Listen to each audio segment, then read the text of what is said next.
அனைவருக்கும் கணித வணக்கம். இப்போ பார்க்க போகிறது 8ஆம் வகுப்புக்குரிய கணக்கு பயிற்சி 3 7வது கணக்கு பார்க்க போகிறோம். x² - y² = 16 மற்றும் x + y = 8 எனில் x - y என்பது டேஷ் அப்படின்னு சொல்லி கொடுத்துருக்காங்க. இது கொள்குறி வகை வினாக்களில் உள்ள கணக்கு பார்க்க போகிறோம். இப்போ x² - y² = 16 அப்படின்னு சொல்லி கொடுத்துருக்காங்க. x + y யோட மதிப்பு கொடுக்கப்பட்டிருக்கு.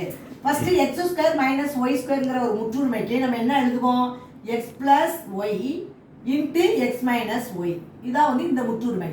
ஈக்குவல் டு என்ன கொடுத்துருக்கு? 16. இப்போ x + y யோட மதிப்பு கொடுக்கப்பட்டிருக்கு 8 into x - y = 16. இப்போ